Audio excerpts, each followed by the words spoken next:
நடைபெற இருக்கின்ற தேர்தலில் உங்களுடைய வாக்குகள் தாமரைக்கு கேட்டு நான் வரவில்லை.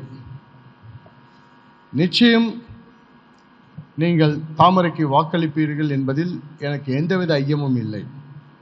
ஆனால் உங்களுடைய உதவி மற்றைய திராவிட இயக்கத்தில் திராவிட போதையில் மூழ்கியிருக்கின்ற மக்களிடம் சென்று நம்முடைய பாரத பிரதமர் நரேந்திர மோடியின் கடந்த 10 ஆண்டு கால சாதனைகளை நீங்கள் அனைவரும் படித்தவர்கள், மிகப்பெரிய மாமேதைகள், நீங்கள் எடுத்து கூறினால் நிச்சயம் அந்த திராவிட போதையிலிருந்து மக்கள் விடுபடுவார்கள்.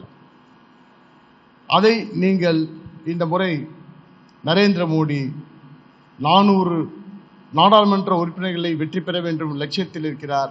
அந்த 400இல் சிவகங்கையும் இருக்க வேண்டும் என்று நாங்கள் எல்லாம் நினைக்கின்றோம். அது மட்டுமல்ல, இந்த நாடாளுமன்றத்தை பொறுத்தவரை கடந்த 40 ஆண்டு காலமாக ஒருவரிடமே இருக்கிறது.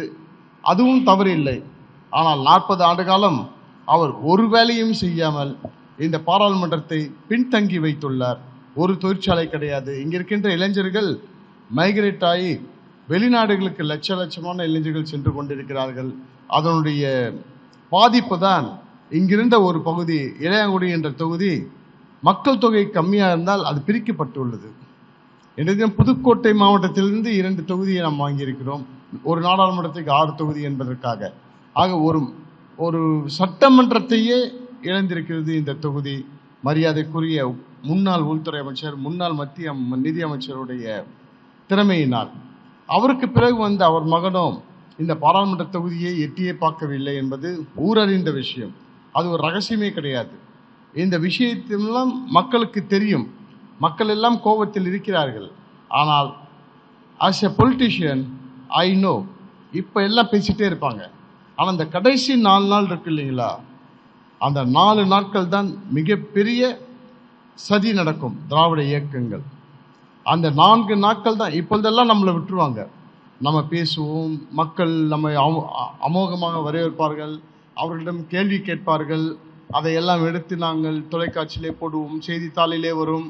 ஆனால் கடைசி 4 நாட்கள் என்ன நடக்கும் என்றே தெரியாது. அங்கே அத்தனையும் மக்களுக்கு, வாக்காளர்களுக்கு கொடுக்கப்பட்டு அவர்கள் எல்லாவற்றையும் மறக்க வைத்து கடைசியில் அவர்கள் சின்னத்திற்கு வாக்குகளை வாங்கி சொல்லுவார்கள். அந்த நேரத்தில் நரேந்திர மோடியின் அரசாங்கத்தின் 10 ஆண்டு சாதனையை ஆணித்தரமாக எடுத்து சொல்ல வேண்டும் என்றால் உங்களால் தான் முடியும். அது மட்டும் இல்லை, எக்கனாமிக்கல் வீக்கர் செக்ஷனுக்கான இடஒதுக்கீடை மிக தைரியமாக இந்தியாவிலே கொடுத்தவர் நரேந்திர மோடி, பாரத பிரதமர் அவர்கள். அதை அனைத்து மக்களிடம் எடுத்து சொல்ல வேண்டும். அதிலும் பிரித்தாலும் சூழ்ச்சி. இங்கே வேற ஒன்றும் சொல்ல வேண்டாம். மரியாதைக்குரிய தற்போதைய பாராளுமன்ற உறுப்பினர் கார்த்திக் சிதம்பரம் அவர்கள் எத்தனை முறை உங்களை சந்தித்திருக்கிறார். நம்மை கூட சந்திக்க வேண்டாம். As a parliament member, how many times he met the Chief Minister of Tamil Nadu? Neither ADMK Chief Minister nor DMK Chief Minister. Not even a single time. That means no representation from the constituency. Many 100,000 problems. But he is not bothered. அவர் கவலையே கொள்ள.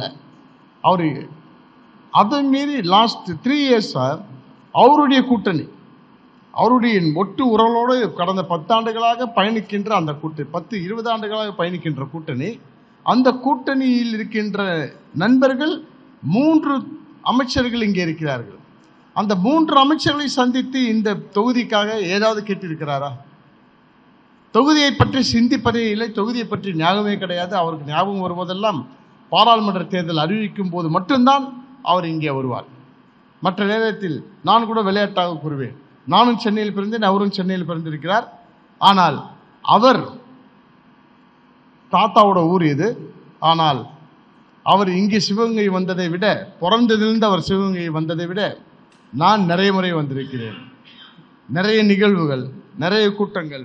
இன்னும் சொல்ல போனால் 2011 நான் முன்னல் பதிவு வைத்த இந்திய மக்கள் கல்வி முன்னேற்ற கழகம், கடந்த டிசம்பர் வரை நான் இந்திய மக்கள் கல்வி முன்னேற்ற கழகத்தின் தலைவராக இருந்தேன். அதற்கு இப்பொழுது நான் பாரதிய ஜனதா கட்சியிலிருந்து நான் போட்டியிடுகிறேன் சேர்ந்து. இந்திய மக்கள் கல்வி முன்னேற்றத்தின் சார்பாக சிவகங்கை, காரைக்குடி, திருமயம், ஆலங்குடி, திருப்பத்தூர் 5 இடங்களிலும் சட்டசபைக்கு வேட்பாளரை நிறுத்தி எனக்காக மக்கள் வாக்களித்திருக்கிறார்கள். ஆகவே அவரை விட நான் புதியவன் அல்ல, அவர்தான் புதியவர், அவர்தான் வெளியூர்காரர். இதை நான் அவரிடம் எடுத்து சொல்லியிருக்கிறேன். அது மட்டுமல்ல, இன்றைக்கு பாரத பிரதமர் மீண்டும் இந்த தேசத்தின் பிரதமராக வந்தே தீர வேண்டும். இது ஒரு குரூஷியல் வார். இந்த நரேந்திர மோடி 3 என்பது, நரேந்திர மோடி 1 என்பது காங்கிரஸ் செய்த பல்வேறு நிர்வாக சீர்குலைவை, நிர்வாக சீர்திருத்தம் செய்தார். 2 மோடி என்பது 370 ஆர்டிகளை கொண்டு வந்தார்.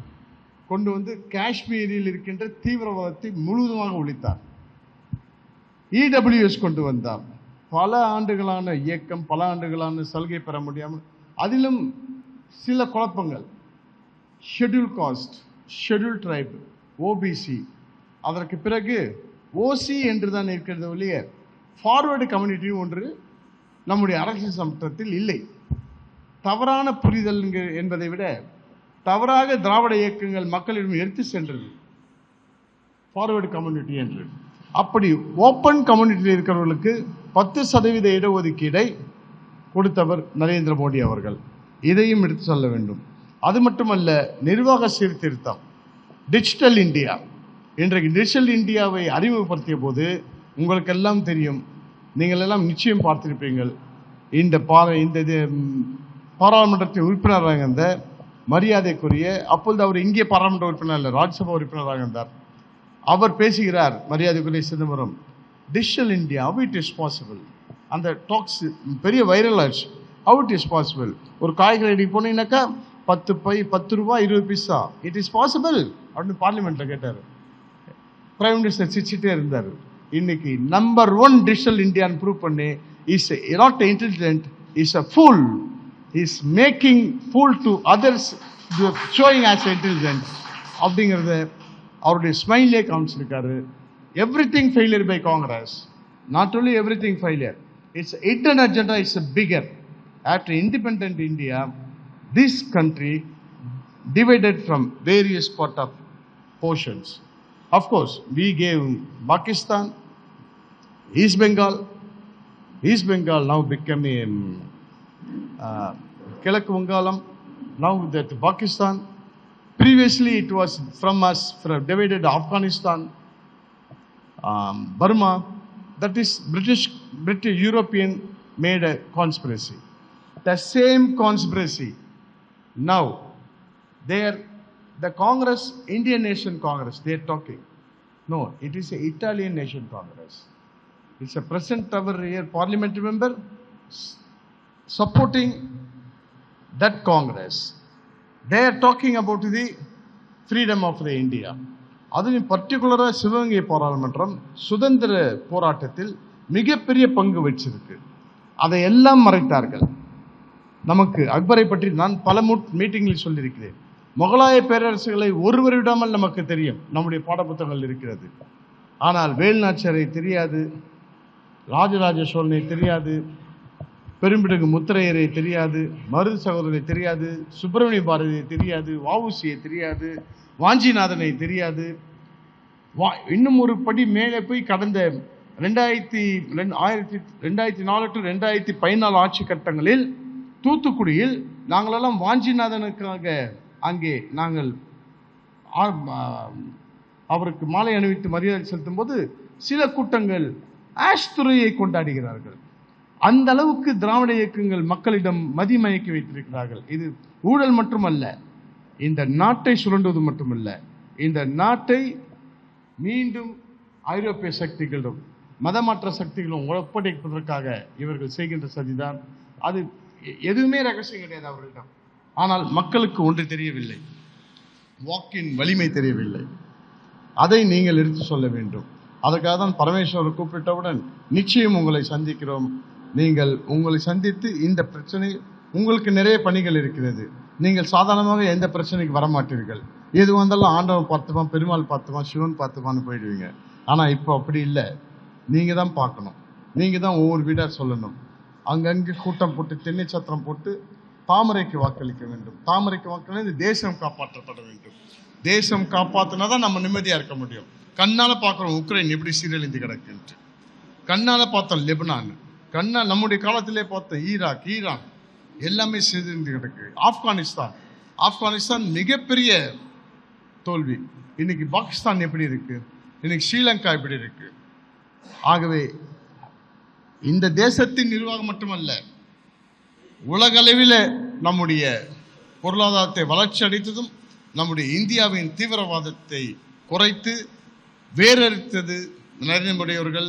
மீண்டும் அந்த இயக்கம் இத்தாலிய தலைமையில் இருக்க மீண்டும் வந்தால் நிச்சயம் நம்முடைய தேசம் பாதுகாப்பற்ற தேசமாகிவிடும். அதற்கு ஒரே உதாரணம் 2004 முதல் 2014 வரை எத்தனை வெடிகுண்டுகள் பார்த்திருப்போம். ஆனால் 2014 2008 எங்கே சென்றது? தீவிரவாதம் ஒழிக்கப்பட்டது. ஏன்? காஷ்மீரிலே கல்லெறிய அது என்ன ஆயிற்று? காஷ்மீரிலே இன்றைய தினம் தேசிய கொடி வானளவ பறக்கிறது. கடந்த 40 ஆண்டுகால தேசிய கொடி பறக்கவே இல்லை. அங்கே எப்படி கொடியேற்ற முடியும்? அங்கே பல்வேறு இயக்கங்கள் கூறினார்கள், இங்கே கொடியேற்றுங்கள் பார்க்கலாம் என்று சவால் விட்டார்கள். அப்போதைய பிரதமர் என்ன செய்து கொண்டிருந்தார்? இங்கே இருக்கிற தமிழர்கள் சொல்லுகிறார், அடிக்கடி பிரைம் மினிஸ்டர் இங்கே வராருன்னு. அதையும் நீங்கள் எடுத்து சொல்ல வேண்டும். அதை ஒரு குற்றச்சாட்டாகவே சொல்லுகிறார். பிரதமர் என்பது மாநிலங்களுக்கு விஜயம் செய்வது கடமை. பிரதமர் என்பவர் அனைத்து மத்திய அரசு திட்டங்களையும் ஆரம்பித்து வைக்க வேண்டியது கடமை. ஆனால் அதை குற்றமாக்கி சொல்லுகிறார் நம்முடைய மரியாதைக்குரிய ஸ்டாலின். ஏனென்றால் அவர்களுடைய பிரதமர் யாரும் விஜயம் செய்ததே இல்லை. தமிழ்நாட்டுக்கு எத்தனை முறை வந்திருக்கிறார் மன்மோகன் சிங், எத்தனை முறை வந்திருக்கிறார் ராஜீவ் காந்தி, எத்தனை முறை வந்திருக்கிறார் அன்னை இந்திரா காந்தி. ஆனால் ஒவ்வொரு முறையும் இங்கே பிரதமர், இங்கே மட்டுமல்ல, நீங்கள் எல்லா மாநிலங்களிலும் அவர் இருந்திருப்பார் அதிகமாக. அது ஆளுகின்ற பாஜக ஆளுகின்ற மாநிலமாக இருக்கட்டும், அல்லது கூட்டணி மாநிலமாக இருக்கட்டும், அல்லது தன்னை கோபேக் மோடி சொல்கின்ற மாநிலமாக இருக்கட்டும், அங்கே எல்லா மாநிலங்களுக்கும் விஜய். இதையெல்லாம் எடுத்து சொல்ல வேண்டிய கடமை உங்களுக்கு இருக்குது என்று கூறி தாமரை மலர வேண்டும். தாமரை மலர்ந்தால்தான் இந்தியாவில் தீவிரவாதம் ஒழிக்கப்படும், பொருளாதாரம் வளர்ச்சி ஏற்படும். குறிப்பாக as a parliamentary candidate நான் கொடுக்கிற அஷூரன்ஸ், இந்த 5 ஆண்டு காலத்தில் இங்கே பாரத பிரதிநிதி வெற்றி பெற்றால் ஒவ்வொரு சட்டமன்றத்திலும் ஒரு தொழிற்சாலை ஆரம்பிக்கப்படும். அந்த தொழிற்சாலை 10,000 இளைஞர்களுக்கு குறையாமல் நேரடியாகவும் மறைமுகமாக வேலைவாய்ப்பை கொடுக்கப்படும். இரண்டாவது, காரைக்குடியை பொறுத்தவரை, இங்கே சிவகங்கை மாவட்டத்தை பொறுத்தவரை பல்வேறு இடங்களில் கால்பந்தாட்ட விளையாட்டு வீரர்கள் அதிகம் இருக்கிறார்கள். தமிழகத்தை பொறுத்தவரை தமிழகத்திலிருந்து கணக்கெடுத்துள்ள இந்த பகுதியில் தான் நிறைய இருக்கிறார்கள். ஆகவே உலகத்தரம் வாய்ந்த கால்பந்து ஆட்ட மைதானத்தை பாரத பிரதமர் நரேந்திர மோடியின் உதவியுடன் இங்கு கொண்டு வர செய்யப்படும். அடுத்தது முக்கியமாக பாராளுமன்ற அலுவலகம் ஒன்று ஒவ்வொரு சட்டமன்றத்திலும் அமைக்கப்படும். அது எதற்கு பயன்படும் என்றால், ஆலங்குடியிலிருந்து சிவகங்கை வர வேண்டும் என்றால் குறைஞ்சது பஸ் பிடித்து வர வேண்டாம் 3 மணி நேரம் ஆகிவிடும். அந்த ஆலங்குடியில் இருக்கின்ற பாராளுமன்ற அலுவலகத்திலேயே அவருடைய மனுக்கள் பெறப்பட்டு, அந்த மனுக்கள் பாராளுமன்ற உறுப்பினரின் சிபாரிசு கிடைத்ததோடு கன்சர்ன் ஆஃபீஸருக்கு அனுப்பி வைக்கப்பட்டு பதில் பெறப்படும். அந்த பதில் நிராகரிப்பாக இருந்தால் ஏன் எதற்கு என்ற விளக்கமும் வாங்கி தரப்படும். இல்லை, அதற்கு பதில் இல்லை என்றால் அந்த கடிதம் உடனடியாக பாராளுமன்ற சபாநாயகருக்கு அனுப்பி வைத்து அந்த அதிகாரி மீது நடவடிக்கை எடுக்க பரிந்துரைக்கப்படும். ஸோ நிச்சயமாக அதிகாரிகள் செய்து விடுவார்கள், அதில் ஒன்றிய நம்பிக்கை இல்லை. ஆக மக்கள் அலைச்சல் பட வேண்டாம். இந்த ஒரு வசதி எந்த ஊரிலும் கிடையாது. அதை நாம் ஏற்படுத்துவோம் என்று நீங்கள் எல்லாம் வாக்குறுதி கொடுக்க வேண்டும். என் சார்பாக இதையெல்லாம் நாங்கள் கொடுத்து வருகிறோம். நீங்கள் சந்தித்து, மக்களை சந்தித்து, இது போன்ற இன்னும் 17 நாட்கள் தான் இருக்கிறது. அடுத்த ஒரு 10 நாட்களுக்கு ஒரு 2 மணி நேரம் செய்யுங்கள். 10ஆம் தேதிக்கு பிறகு விடுமுறை அளித்து, ஏன்னா இந்த தேசம் காப்பதற்காக, எங்களுக்காக அல்ல. மீண்டும் சிதம்பரம் கையிலே பாராளுமன்றம் சென்றால் ஒன்றுமே நடக்காது. சுற்றி கருவேலு மரங்கள் தான், யூக்கலிப்டஸ் மரங்கள் தான். மீண்டும் காடு பகுதியை ஆக்காமல் இருப்பதற்கு தாமரைக்கு வாக்களிங்கள் என்று கூறி, நீங்கள் அடுத்த 7 நாட்களுக்காவது வேலை செய்யும் என்று கூறி வாய்ப்புக்கு நன்றி கூறி விடைபெறுகிறேன்.